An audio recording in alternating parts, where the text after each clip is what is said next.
Thanks very much, Derek. I think there's a lot of food for thought in that, particularly when you're making your RHI submissions. We have time for questions now, so having speeded speakers along, hopefully there are plenty of questions. I was just wondering, you were talking about emissions from combustion of biomass. Are there limitations or more regulation of the emissions of combustion of fossil fuels already in place? And how or what you're recommending compare with those? No, to my knowledge, all that's in place at the moment is the Industrial Emissions Directive covering facilities greater than 20 megawatts. The only other regime that applies or that is out there is the air pollution licensing regime that's overseen by particular local authorities, but there's nothing in there of a class that less than 50 megawatts either, so anything in that regime would have been essentially consumed by the industrial emissions regime. So as far as I'm aware, there's no different regimes that apply in the fossil fuel side of things. Okay, so something in the future maybe they should be looking at it all. Well, the MCP is for all combustion plants as well as biomass, so it will apply certainly to all combustion, thermal combustion facilities. Okay, has anyone come up with any other questions? So, well, a question for Tom. Sorry, do you want to ask a question? Yeah, I was just going to ask Derek a question actually, so sorry if this is ill-informed. My understanding in the UK was that there were very different emissions limit thresholds set based on whether you were in an urban or a rural environment, and that different rules applied for biomass installations. That didn't come sort of across in any of the recommendations, or was that something for Ireland? I don't know. I'm assuming in that case then it's the influence of the assessments that might have been undertaken in accordance with the tool that I identified. As I said, that tool produced by DEFRA is based on small 1 kilometre square grids, more or less real-time information, but also modelled information in terms of the air quality in those particular locations. So if you are proposing a biomass development in that location, you need to utilise this tool to see what the impact is going to have on your background air quality concentration. So that impacts on the emission rate that you have then. So maybe that might be the explanation that you're looking for there, Tom. Perhaps, I'm not sure. Okay, Tom, I was just going to clarify, is district heating definitely excluded from the RHI, or is it just not mentioned? Well, it's just not in the list of technologies. I'm trying to remember the exact wording is included for consideration. So it's not there in the list as a separate category of technology. But if a biomass combustion for district heating could still potentially come under the RHI? It could, but there would be no premium or additional payment to pay for the additional piping or infrastructure required. So the way things stand anyway. Okay. So Tom, on that, who would be eligible for the RHI? Would it be the end user or the operator of the district heat network? Or is that up for discussion? The end user or the operator? No, well, in this case it would be whoever is metering heat into a district heating scheme from a renewable generator. So from a boiler or a heat pump or a biogas CHP plant or whatever. Now, has nobody thought of any more questions?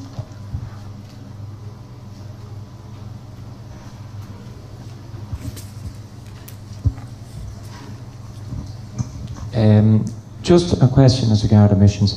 Is there an actual factual study done on the difference that a moisture content on timber at a higher rate would, the effect it would have on emissions as regards NOx and SOx, as regards what they'd be putting out, the higher the moisture content gets?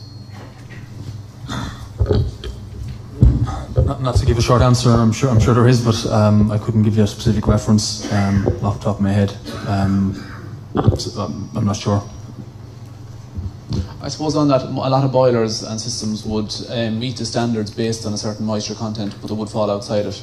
Depending on the quality of the fuel and the type of boiler it was, some boilers obviously would take very wet material. But usually the standard will be fixed based on the quality of fuel going in.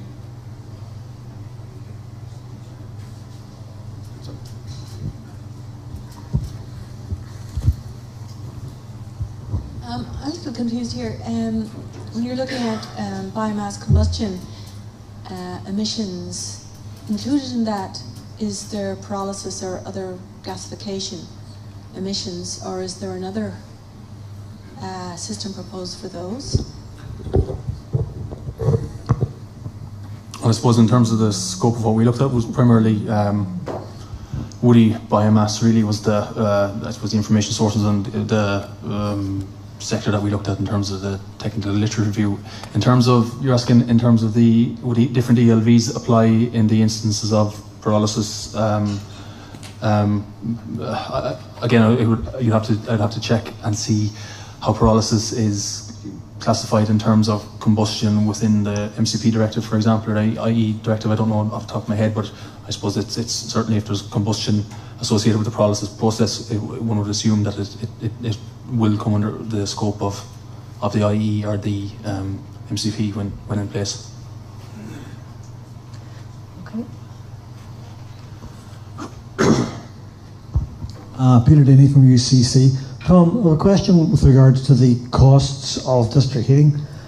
In comparison to putting in a regular, let's say, gas system for an apartment block, that would give each person the regular, normal fossil fuel burning gas, as opposed to put in a centralised system with district heating. Is there much of a capital cost difference between those two systems, or?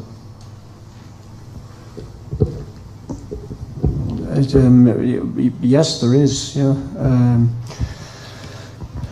Look, it's a little bit how long is a piece of string question. So it depends on the heat density and the amount of pipe infrastructure you have to put in. So if you're serving a big group of apartment blocks, you'll do that much more cost effectively than you will a housing estate. For instance, on the case study you had in front of us there. Yeah, well, actually, the one that was more that I have better data from is the one in maybe closer to your heart in the Glen in Cork, the 58 scheme housing that's run by the Cork County Council, the Cork City Council there. The rough cost of the entire system, including energy centre, district heating piping, and the heat interface units into each of those 58 units, worked out at about €10,000 per unit. And the cost of putting in a gas boiler into an apartment is give or take €2,000. Oh, well, you still need the RADs, so you still need the wet delivery system inside, but there is.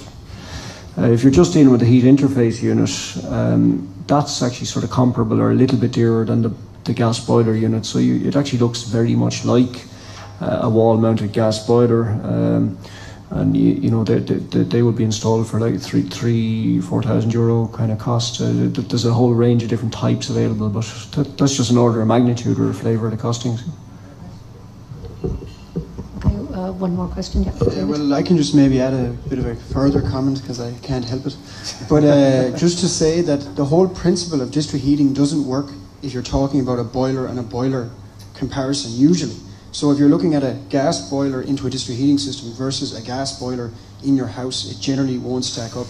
But where it does stack up a lot is if you have an excess heat that you currently throw away, then that fuel is, in an Ireland Inc. perspective, virtually free, which then pays for the network at a net gain for society, if that makes sense. So like on a boiler, then you're just adding losses to your network and adding maybe more costs. But on a free fuel to gas comparison, then it'll usually save you money.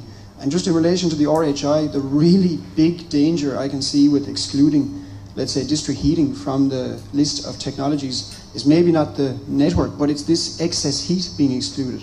Because we could end up in a situation in Ireland where the RHI could promote a new heat generation technology right beside a plant that's currently throwing heat out the window.